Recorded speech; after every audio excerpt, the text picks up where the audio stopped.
Excellent. Yeah, it's okay to record this, Ruth? Yeah, absolutely. Absolutely. Yeah. Excellent. Okay. Always just want to make sure for those kind of things. Absolutely. Never hurts to ask. Yes, absolutely. Yeah. Some of our sessions yesterday were people requested not to have them recorded. So always ask. Yep. All right. It's controlling your likeness. All right, Ruth, it is 2 p.m. Yep. I have your slides up and going. People might trickle in as the progression of the training continues. Moves along. Yep. And that's perfectly fine. This is the headline, I guess. Sexual harassment, understanding it, reporting it is the general focus of this presentation. If you go to slide 2, it's got some goals. All right, so this is pretty much our goals. They might seem kind of basic, but many times these issues are a little bit more complicated than they appear on the surface. So our 4 goals are to learn the legal definitions of harassment, including the legal definition of sexual harassment, discuss a hypothetical scenario, learn how to make a report, and address any questions that come up as we're discussing. And I will take questions at the end. I think unless I happen to see it just at the right time, I'll probably leave questions till the end. So feel free to put your questions in chat, and I will address them as much as I can at the end. I might happen to see a question here and there, but I'm not reading the chat on an ongoing basis, so I don't always see them right away. All right, so considering these goals, I have a few questions for my viewers, and we're going to use polling.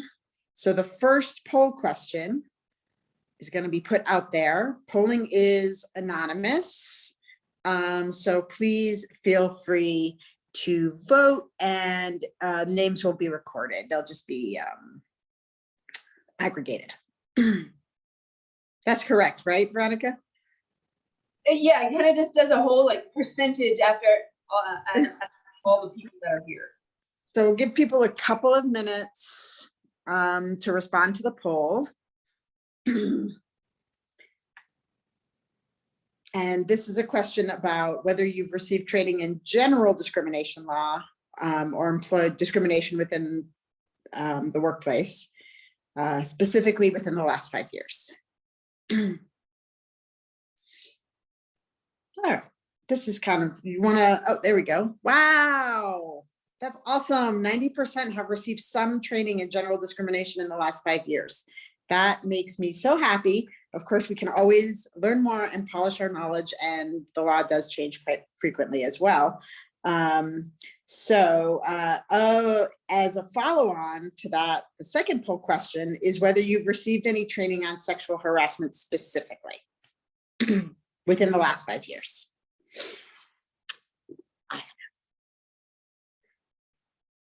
Hello, Dr. Alvarez. We are polling right now.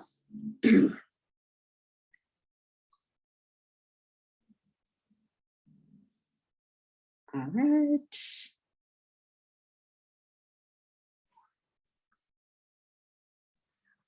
All right. So while many of us have received some discrimination training, a little bit less of us have received training specifically about sexual harassment. So that's a very interesting, that's just very interesting information for me that helps me create more and better trainings. So thank you. So let's move to the next slide, please. So we often, you're gonna have to click it twice, I think. Yeah, Tim. There you go. Maybe a third time? Yes. All right. So equal employment opportunity laws, which include Title VII of the Civil Rights Act of 1964, the Americans with Disabilities Act, Age Discrimination and Employment Act. These are all laws that are focused specifically on the workplace. and are intended to provide equal employment opportunity. That's an equal opportunity to work, basically. And all of these laws generally have the effect of prohibiting discrimination, prohibiting harassment, and prohibiting retaliation within the workplace. So that's kind of what they all have in common. Next slide, please. I tried to get fancy with these animations, so click again. Keep going, keep clicking. All right. So, something that we really all need to recognize is that equal employment opportunity and equal educational opportunity, they are not optional. They are legal requirements for our institution. Here, I've noted 2 federal laws that relate to equal opportunity, Title VII of the Civil Rights Act, which I already mentioned, and Title IX of the Education Act of 1972. They both apply to employees and they both prohibit sexual harassment, but there are some slight differences between the laws just to make it extra spicy.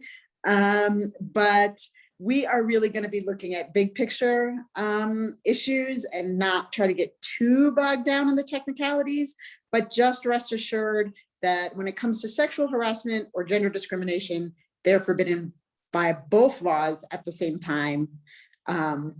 Similarly, in New Mexico, we have New Mexico human rights law. And finally, we have our policies of New Mexico Highlands University, which also requires that everybody be treated or given equal opportunities. So next slide, please. I believe.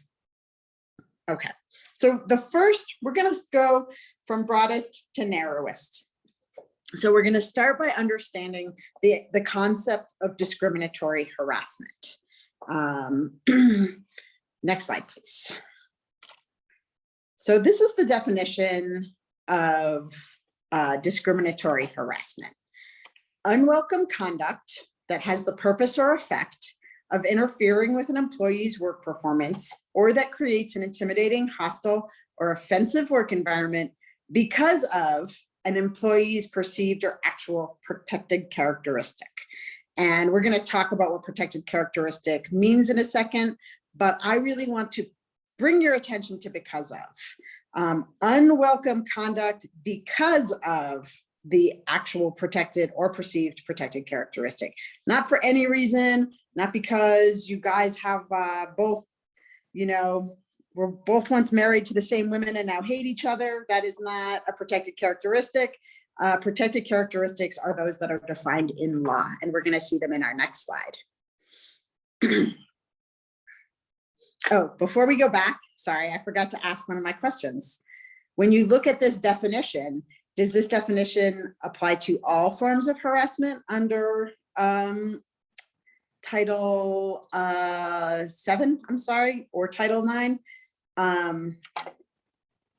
Is this definition also apply to sexual harassment? Basically, does it cover all forms of harassment?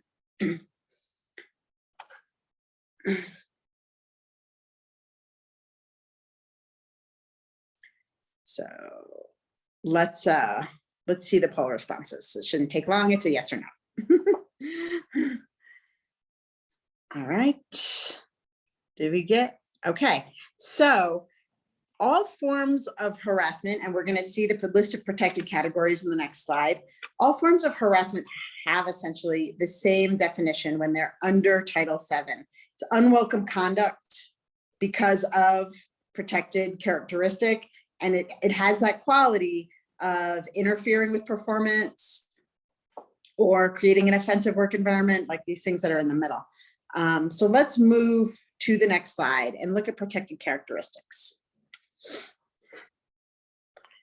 All right, these are the protected characteristics. And remember that the definition is perceived or actual. Excuse me, my throat is dry. What is perceived characteristic and what is actual characteristic? An actual characteristic is a characteristic that you actually have, right? So for example, I am looking at this list, I am over age 40, my race is white, I am Jewish in my religion. These are characteristics that I actually possess. Perceived characteristics are about false assumptions that people make about you and then discriminate against you for them. So, for example, I have red hair. If somebody started to harass me by making essentially Irish-related jokes, right, based on an assumption that a person with red hair is Irish. Now, the fact that I'm not Irish doesn't make it not harassment, because the person is perceiving a protected characteristic and choosing to harass me for it. So some other ones that are kind of easy to wrap your head around: if someone is perceived as gay, whether they are or they aren't, it doesn't matter if they're discriminated because of that characteristic. If someone is perceived to be of a particular race or ethnicity, it doesn't matter if they really possess that attribute. If someone else discriminates against you because of their assumptions, it's just as bad as if you really had the characteristic. It's an equal violation. So that is the difference between real characteristics and perceived characteristics. And as you can see, the federal and the New Mexico are very, very similar. They're not identical, but they are quite similar. I think you can really highlight that in New Mexico, we have ancestry as a specific category, separate from essentially citizenship, separate from national origin. And that is something that's particular to New Mexico. I would also add that if you look at the very bottom of the federal law list, you can see association with one who has a protected characteristic. The most, I would say, the easiest example to understand the association theory is if you're the parent of a disabled child and someone discriminates against you because your child is disabled, right? So that is because of your association with a person who has one of these characteristics, and that's called an association claim. And it's kind of a recognized form of discrimination, because sometimes people discriminate in a slightly roundabout way. Next slide, please. All right, so these are just some examples of behaviors that can create discriminatory harassment.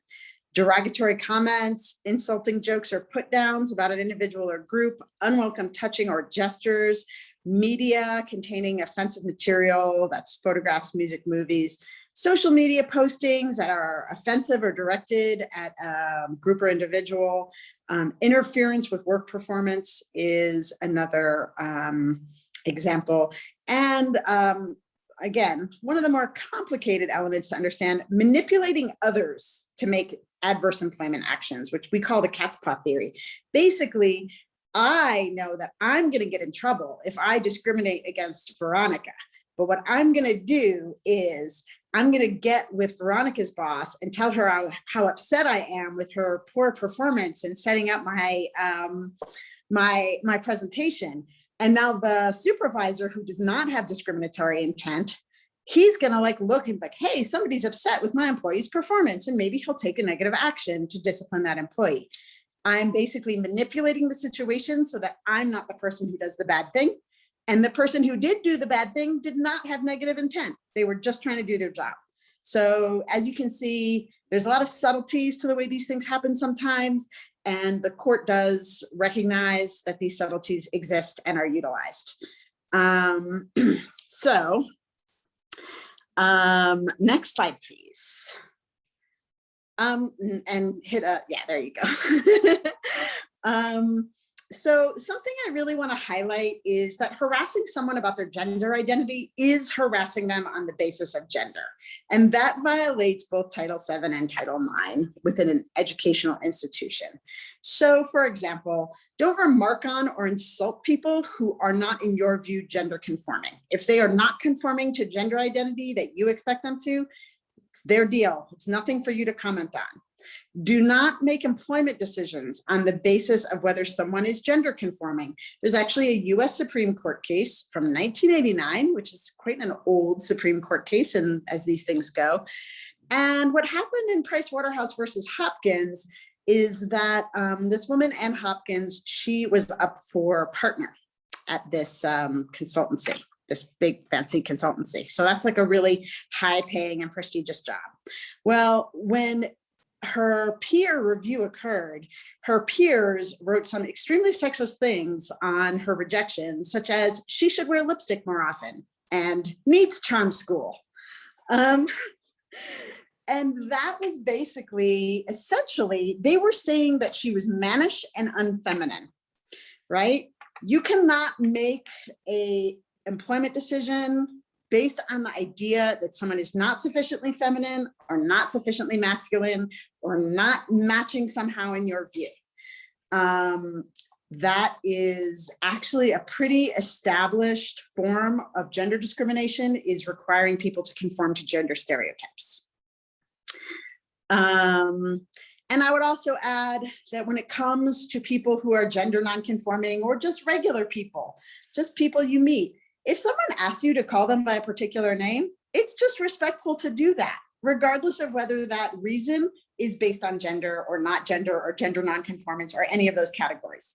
And we can see that this is a cultural pattern that we have to accept what people want to be called. So for example, you might meet someone and be like, "Hi, John." And they might be like, "Hey, John is my dad's name. You can call me Junior." That's what everybody calls me, right? We all have nicknames and names that we prefer. I can tell you, there is no one who calls me Ruthie except my mother. Everyone else will be told, "Please do not call me that. I do not like it." And so we all have name and address preferences. And honestly, it is just not complicated to just simply respect people's requests in that regard. So intentionally choosing not to respect their requests and choosing to harass someone about gender conformance, that can definitely be a form of gender-based harassment. And it is something that we should all avoid doing.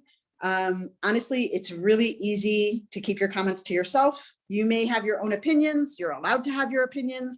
One thing that I will tell you is that I am not here to tell you what to think, but I'm here to tell you what is the right way to act in the workplace. So that's the difference between opinion and conduct. And let's move to the next slide, which will begin to focus on sexual harassment as a subcategory of discriminatory harassment. So we already know that gender-based harassment violates both Title IX and Title VII. Sexual harassment is a particular category that involves unwelcome sexual conduct as opposed to discriminatory conduct of any kind. And it can be verbal or physical. And there's basically two kinds. One is called quid pro quo, and the other is called the hostile work environment. Next slide, please. Oh wait, I want to see the chat comment, which I just barely missed.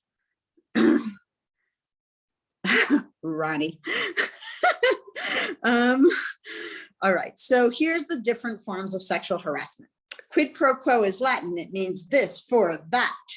And quid pro quo is basically occurs when someone requires you to accept their sexual conduct in exchange for something. And that can be, for example, in exchange for a benefit. It can also be in exchange for not being fired, right? So any person who is trying to bargain with sexual conduct is engaging in quid pro quo harassment.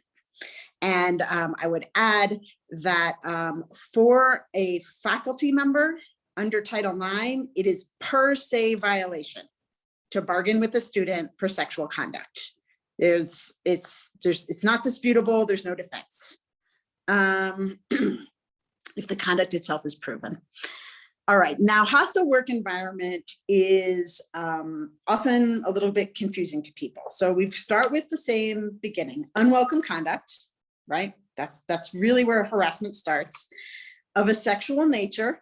That's where it gets into sexual harassment, that unreasonably interferes with an employee's workplace or creates an intimidating, hostile, or offensive work environment. And New Mexico human rights law has an additional definition, which is, or the conduct has the purpose or effect of unreasonably interfering with the employee's work performance. Now, I want to bring your attention to the phrase purpose or effect. That means that it doesn't always have to be purposeful. You can engage in sexual harassment without intending if it has the effect of unreasonably interfering with the employee's work performance. Now I hear you saying, but Ruth, what does reasonable and unreasonable even mean in this context? Well, the answer is there's no single definition, and that's why these things often end in jury trials, because it's about what a reasonable person would find to be reasonable.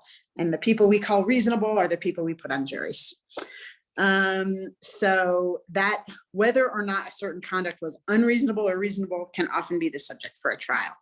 But understand, I think the thing that I really want to highlight from this slide is that the underlying prongs are the conduct was unwelcome and it had the effect, but not necessarily the intention of interfering with the employee's work performance. So it's not only intentional acts of harm, and let's move to the next slide. Wait, I forgot what number slide I'm on. Did I? Yes. I think we're moving into 12. We're moving into 12. Yes, that is correct. All right, so let's look at the next slide and really dig a little bit deeper into what would be a violation of the law. When enduring the offensive conduct essentially becomes a condition of your continued employment.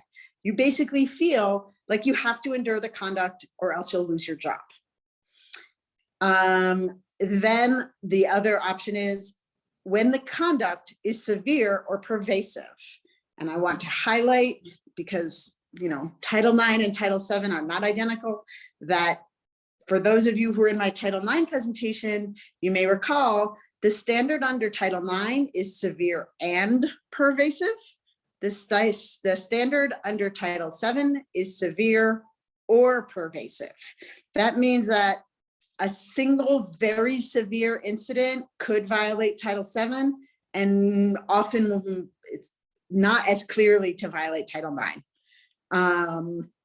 So the EEOC says petty slights, annoyances, and isolated incidents, unless extremely serious, do not rise to the level of illegality.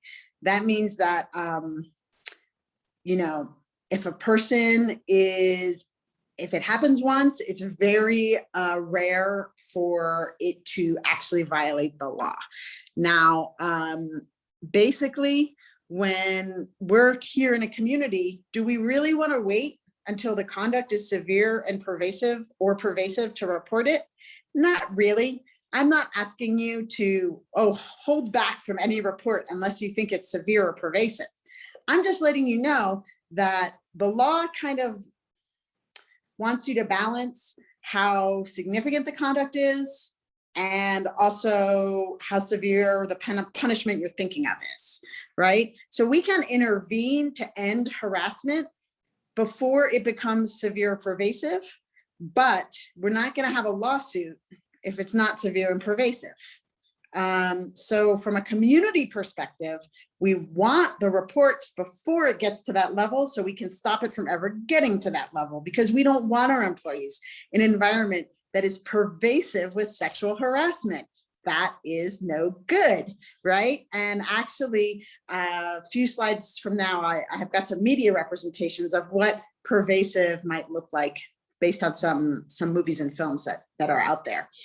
I want to add that there's a few things that sometimes people think is a hostile work environment, because they think that a hostile work environment means a work environment that's hostile. I mean, that's not such a crazy belief, right?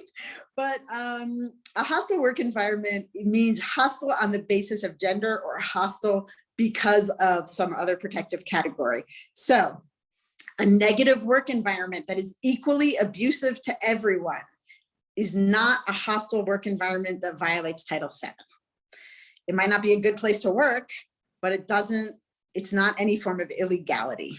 And in fact, as lawyers, we have a nickname for this type of work environment: an equal opportunity ass. Someone who is equally rude to everyone. Similarly, unhelpful, obstructive, or hostile behavior that's because of a personal conflict and not because of sex or gender or some other protected characteristic. Two people who don't get along may be very hostile to each other, but if the reason is personal and interpersonal, it does not fall under Title VII, and it does not fall under sexual harassment. Remember the because of. Always hold in your mind the phrase because of. I think it is the most straightforward and easy to understand for any person. When you see conduct, the next question is why, right? Similarly, a single instance of discriminatory or offensive speech is usually not a violation. And essentially, as a state institution, we are an arm of the government, and that means that we must consider the First Amendment very carefully when we punish people solely for speech. We must be very, very, very cautious when we do that. And by the way, that is the reason why severe or pervasive is the rule for verbal harassment, because we can't punish people for speech under the First Amendment unless it's really crossed a line and changed the workplace environment for the other individual. And that the idea of severe or pervasive is intended to essentially balance First Amendment right to speech and the employee's right to be in a productive workplace. So yeah, let's move on to slide 13. How am I doing for time? I'm all right.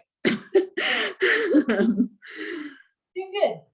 Yeah, all right. And this is one of my, I kind of raised this in my Title IX presentation if you were there.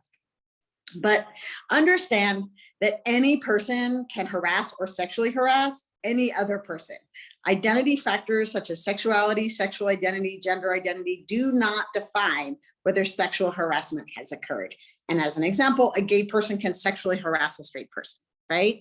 You don't both have to be gay to engage in sexual harassment, because it's not about the sexual desire of one to the other. It's about the workplace conduct, making the workplace an uncomfortable or impossible place to work.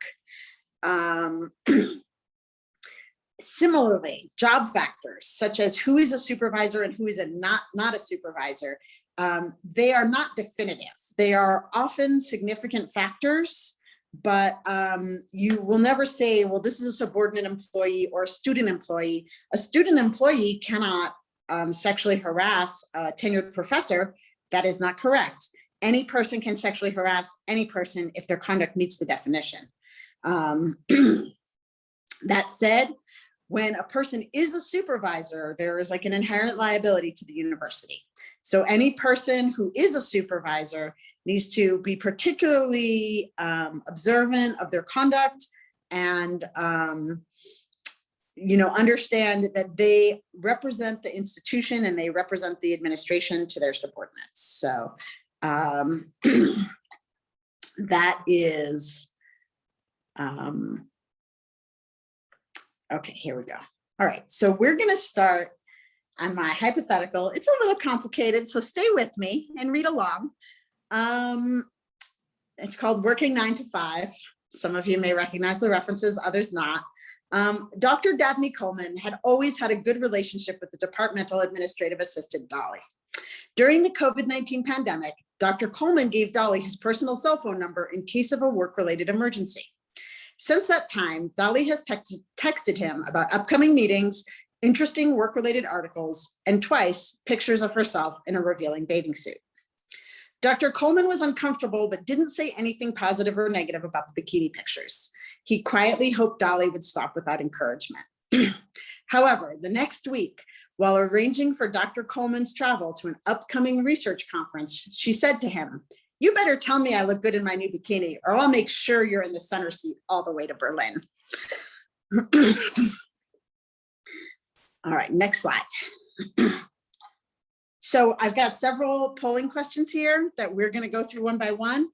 The first question is, what type of sexual harassment might this be? Quid pro quo, hostile work environment, or it doesn't fit the definition of sexual harassment?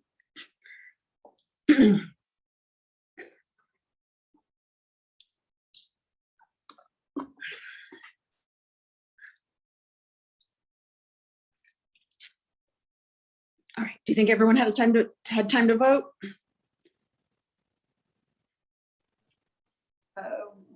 Gonna give it just another 2 seconds. Okay.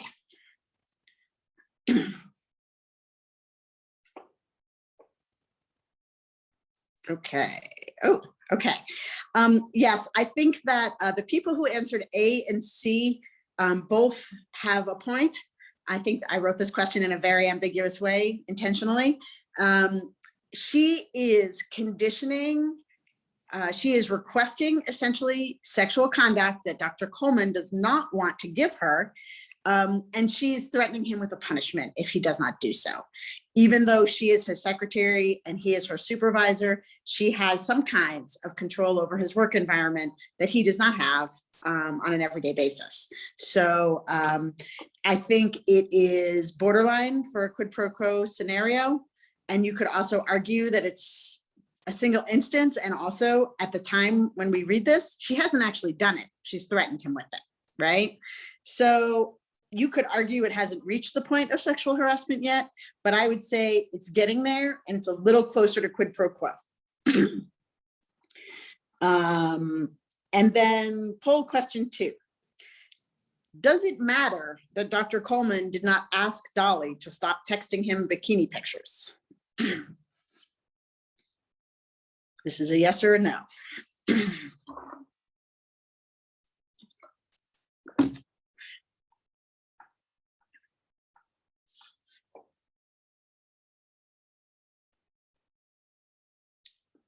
Okay. It can matter, it can be a fact, but I would say that overall, the people who answered no are more commonly correct. And that is because he didn't do anything to welcome them. And the law doesn't say knowingly unwelcome, it says unwelcome. Whether or not Dolly knew that the bikini pictures were unwelcome. And by the way, isn't she kind of acting in she's trying to impose some gender stereotypes on Dr. Coleman that every man wants to receive a bikini picture? Maybe.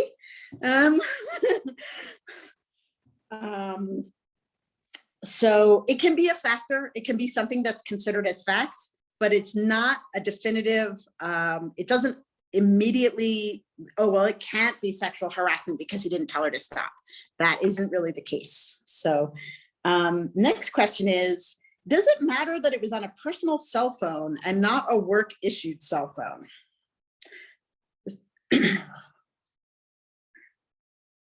And here I've offered you the maybe / I'm not sure, because I think this is a tricky one. I think this is a tricky question. So let's see what you got. So it's actually quite a complex question, and it may differ slightly under Title VII and Title IX. Title IX basically is restricted to the zone of educational program and activities. And that could potentially argue that text messages passed between 2 private cell phones are not part of the educational program or activity. However, I put in the hypothetical that he specifically gave Dolly his cell phone only for work-related matters, and basically based on being able to be more available during a pandemic, right? Which is, you know, a situation that we are in, but is also unusual in general, right? It may, again, it's not a definitive, it doesn't exempt this from being sexual harassment. It might mean that it doesn't qualify as sexual harassment under Title IX, but Title VII doesn't have those geographical boundaries. It doesn't say like only in the physical workplace. Oh, you can click these as we go because this is just the questions that are in the polls.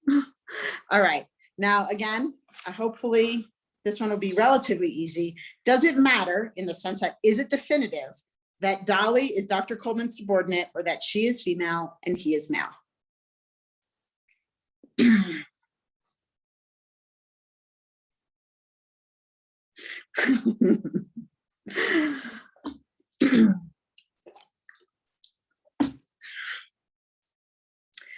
soon as I wrote this question, I thought it was not written that well. That's why I added item C. But you all are mostly correct. For the most part, it does not matter. It's not definitive that Dolly is Dr. Coleman's subordinate or that she is female and he is male. Those are. Next poll question, please. Dolly is called in for an interview and says she was only joking around. She also says she doesn't actually choose the airline seating. The system chooses seats for her. Are either of these a defense? Choices are yes, because sexual comments are fine in the workplace as long as they are jokes. Yes, because Dolly didn't intend to be offensive. Yes, because people who are bothered by someone's joke should just let it go. Or no.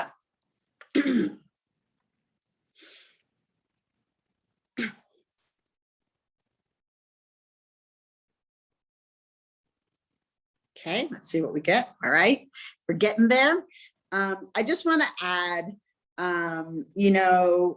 people are joking is nice. Joking around is fun. Being fun is fun.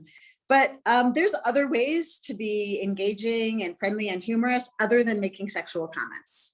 If the only way you're able to be friendly and funny is by making sexual comments, you may want to upgrade your social skills, because those comments are generally not appropriate in the workplace. And you may think they are welcome even while they're making someone very, very uncomfortable. Most people, they want to go along to get along. Most people don't want to raise drama. And it is more likely, if you're telling sexual or sexually or bodily based jokes in the workplace, it is more likely that there's someone who is uncomfortable than not. Of course, we don't know every group of people. I'm not trying to make it seem like a universal, but the chances are, if you are using sexually based humor in the workplace, it's very likely making someone uncomfortable who is just quietly feeling uncomfortable and doesn't know what to do. So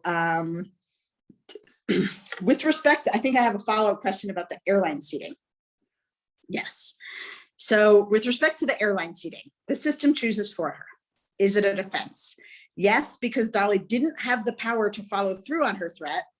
No, because a person who had never used the booking system would have no reason to disbelieve Dolly's threat. So, polling question. We can go ahead and assume, for the purpose of this hypothetical, that Dr. Coleman has never booked his own seats to conferences through the system that Dolly uses.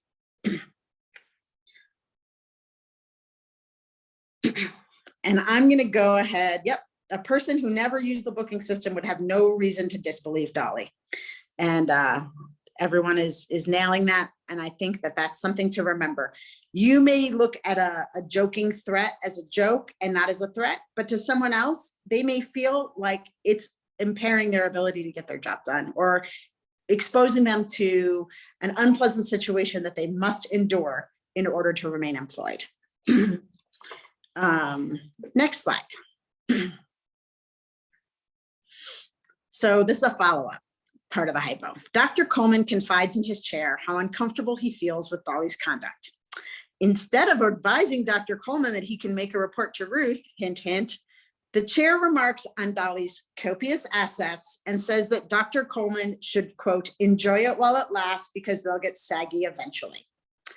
The other departmental admin, Judy, overhears this and is disgusted. Next slide. Or I think there's a, yeah. Can Judy report an interaction that was about somebody else? The answer is yes. Judy can report sexually harassing or any form of harassing conduct that was not directed at her, but that she witnessed. The next slide. Did the chair's sexual comments about Dolly separately constitute sexual harassment? And I would say this kind of comes back to the single instance versus pattern of conduct analysis.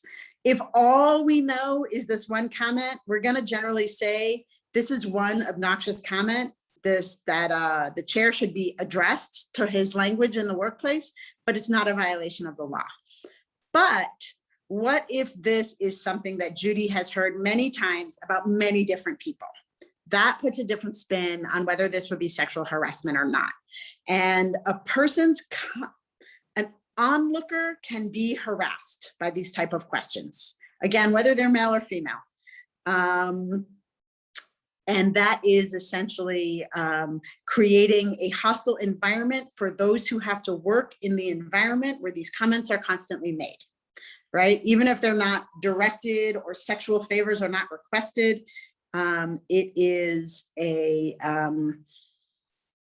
it makes the person feel that this is what the workplace is. Enduring these sexual body comments about other women or your colleagues or other men and your colleagues, and that is not, that's not okay. His comments are more clearly, if they fit a pattern, they're more clearly sexual harassment. But basically they would still have to be in a pattern, because once again, a single instance of speech usually does not form a violation. I will say that one thing I would encourage all of you, whatever your role is in the university, whether you're a supervisor, you're a professor, you have student employees, you have grad students, any person who brings a concern of this nature to you, inform them of their right to make a complaint to me. In my role as director of compliance, I investigate Title IX complaints, all forms of discrimination. Title IX is very specific and very technical as to when it applies. Title VII is more broad and encompassing and will tend to cover more situations experienced by employees. Like I said, hint, hint, advise any person who brings a sort of comment, let them know they can make a report to me. And that is the end of this slide and my hypothetical. And this again, conduct to avoid. You know, don't touch people in parts of their body that are considered very private. Their crotch, their breasts, but also, for example, the small of their back right above their pants. Don't touch people unless you've been invited to touch people. I used to give this training where there was an example of a supervisor who comes up behind a subordinate and just randomly starts rubbing their shoulders. And every person in the audience gives this physical cringe. Like they're imagining this happening and they're just like, ugh. Listen, don't run up to people and rub their shoulders, even if the shoulders are an innocuous body part to most people, right? No touchy. Always having sexual teasing and sexual nicknames and sexual jokes. Again, there's other ways to be funny. There's other ways to have nicknames, use them. Don't have sexually charged emails or, you know, don't, there's a Title IX case right now where some high school students were ranking their co-students in their sexual attractiveness. And this type of ranking behavior can create a hostile work environment and can violate, in this case, that was a Title IX case, but you know, don't be arguing about who does and doesn't have the best body. This is not proper workplace conversation. You know, you've got friends who are outside of work, I hope, and outside of work is where those types of jokes should stay. Similarly, constantly remarking about what a person wears or their sexual activities, suggesting like how someone has spent their time, cartoons, photographs, drawings that are sexual, staring and ogling and cornering. Cornering is really scary. Someone physically blocks your exit, and that is a very unnerving situation. If you are speaking to someone, or you know, and they ask you to please take a step back, just do it. It's respectful. We all have slightly different cultural understandings of how close to stand to another person. And if a person keeps backing away from you, they feel like you're too close. You may not be intending it that way, but kind of look for their signals. Hopefully they'll use their words, but cornering someone in a room, kind of forcing them to speak with you by using your physical body to trap them, that is a really bad and aggressive action. Next slide, please. I've highlighted a few movies and TV shows that really touch on sexual and gender harassment. Our hypo is ripped from the 1980 movie 9 to 5, which was a comedy starring Dabney Coleman and Dolly Parton, that was probably one of the first to portray sexual harassment from more the harassee's perspective, and show how infuriating and how disrespectful it was. As I'm saying, do not follow the advice in this movie. Do not plot to poison your boss because they are a sexual harasser. Please report them to me instead.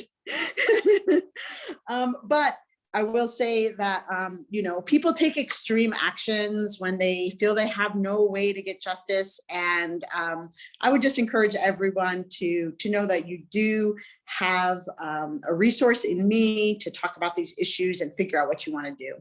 Disclosure was in 1994. It was considered a thriller. The interesting underlying thing is a woman sexually assaults a man, but falsely files a complaint against him. But her complaint is disproven.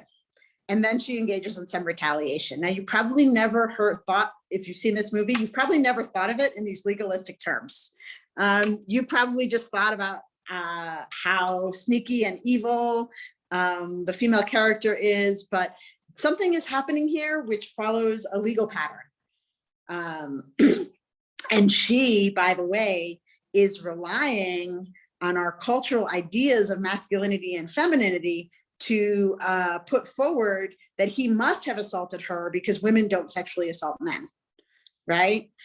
So she is taking advantage of those cultural concepts that we have.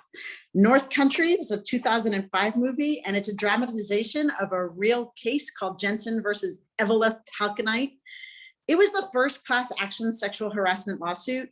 And that is where in a class action, instead of individuals saying they weren't treated well, they say that as a class, all women in the company were treated badly. And if you've seen the movie, there's some elements in it that are absolutely shocking to behold. They were denied access to bathrooms, and this would cause them to get urinary tract infections because they had to hold their pee all day long or they'd be docked in their pay. The bathrooms were placed so far away from their workplace, basically on the other side of a campus. Well, it was a mine, but that the women had no way to access the bathrooms, even though technically speaking, bathrooms were provided. And by the way, this bathroom hustle as a way to intimidate a class of employees is also seen in the last item on my list, the class of RBG, which is a 2-part radio series about the 9 women in Ruth Bader Ginsburg's Harvard Law class of 1959, and portrays disparate treatment in the educational setting. And not being given bathrooms was one of the things Harvard liked to do as well as things like literally ask, why do you think you should be here taking the seat of a man? But this type of thing, you know, you can't just say like, oh, they provided them bathrooms, so it's fine. They have all the facilities they need. They provided the bathrooms in such a way as to punish and make in this case, North Country, make the female employees feel unwelcome. And then they took it to the next level. People defaced their lockers. There was an incident where people broke open their lockers and I don't think there's any less unpleasant way to say it, ejaculated on their uniforms. We're talking about things that were completely ignored by the company, and they were extremely, a lot of people were thinking women don't belong in a mine. We're just gonna get them out by any means possible, right? But again, belief about what a man or a woman should or shouldn't do have no place in the work environment. Every person who wants to work and has the ability to work should have equal access to a job. Yeah. Sorry to interrupt. You have 2 minutes left. Okay, we're almost there. Another item is this very interesting TV show called The Good Girls Revolt, which is a dramatization of an EEOC gender discrimination complaint against Newsweek. Newsweek at that time had a policy that women could not have bylines in their magazine. They could only be research assistants. So some of the research assistants did not think that that was okay and made an EEOC complaint. Interestingly, they won and had to bring a second complaint against Newsweek to make them actually obey the court's order. So those are some really interesting different angles on sexual and gender harassment that can give you some different perspectives. They're not strictly speaking legally accurate, but they give you good highlights. Next slide is basically my contact information. If you have a concern about harassment, again, you don't have to wait until it's severe or pervasive. But if you have a concern, we can talk about it. Also, by talking to me, you're not required to initiate an investigation. If you just want to put your concerns on the record in case the situation escalates later, that is completely an option that I totally respect. So again, we will talk if you bring your concerns to me, we will talk about options that are available, how you want to proceed, and basically, if you can't remember to talk to me, that's okay. If you talk to human resources, to the provost or other senior administrators, they will let you know that I'm available, and even if they may refer it to me for me to reach out to you. So if you hear from me after talking to human resources, that's why. Somebody told me that you had a concern and I want to find out about it. Here is the next slide, is basically just the steps in reporting. I always say reports are private but not confidential. What that means is I will keep the information as private as possible on a need-to-know basis to forward the resolution of the complaint. That means there are some people that I will need to discuss it with. If you have a need for confidential counseling in which nothing is shared with me, there's a employee assistance program that offers free mental health counseling that can help you with that. But what you say to me is private, but it's not confidential. You can report something that happened to you or something that you witnessed happen to someone else. Reports ideally should be made within 1 year of the event when they occurred. You can submit reports in any way that's comfortable for you, in person, in writing, by email, by telephone. Heck, you can text me if you want. Basically, although reports can be made anonymously, a full investigation cannot begin based solely on an anonymous report. Why? Due process, really. It's individuals' right to know, to when they're facing a disciplinary action, to know who has accused them of wrongdoing. So that's why you can't remain completely anonymous. You can make a report to me that's completely anonymous as long as you're not requesting a penalty be imposed. And then findings and recommendations will be based on interviews and other credible evidence. Sometimes there's documentary evidence, sometimes there is video cameras, but your testimony, what you tell me, is also evidence. He said, she said, it still is an exchange involving evidence. So as you can see, the standard of proof is preponderance of the evidence, which means more than 50% demonstrates the alleged conduct occurred. You'll see that that's very different from the criminal court evaluation of beyond reasonable doubt. More than likely, more likely than not, these are the kind of phrases that go with preponderance of the evidence. And then after all these things have occurred, then there's possible corrective measures depending on what the exact situation and factors are. And the very last slide is just my contact information. And did we have any questions in the chat that I can really quickly address? Not too many. There's a few people asking when this resource would be made available, and I'd let them know that we'll be sharing that next week. So, yeah. So I just want to stress this is a complicated and a very emotional topic for people who are affected. So just encourage people that I try to respect what they want out of the process to the most that I'm able to do so. One thing I will say is that sometimes you may have a complaint about someone that is relatively minor, but what you don't know is that I have 4 other even more serious complaints than yours about the same person. So there are times when I may take action because I have to maintain a good environment at the institution. And I might not tell you, depending on what the circumstances are, that there's other underlying factors. And that goes to private, not confidential. You're not on a need to know basis necessarily. And in an effort to keep all actions as private as I can. So sometimes you might be a little confused and I can't always give a full explanation. And that's to provide the kind of privacy you would want if it was your matter. And that's it. Hey, thank you so much, Ruth. I really appreciate your time and putting this presentation together and presenting it to us. I've gone through this type of training before, and this was very thorough, and thank you. Thank you. Thanks for giving me the forum, and thank you everyone who attended. I really appreciate it. And please just pass the word. I love to talk. I love to answer questions. So consider me a resource, even if you're not sure, or you want more information. I'm your source. Awesome.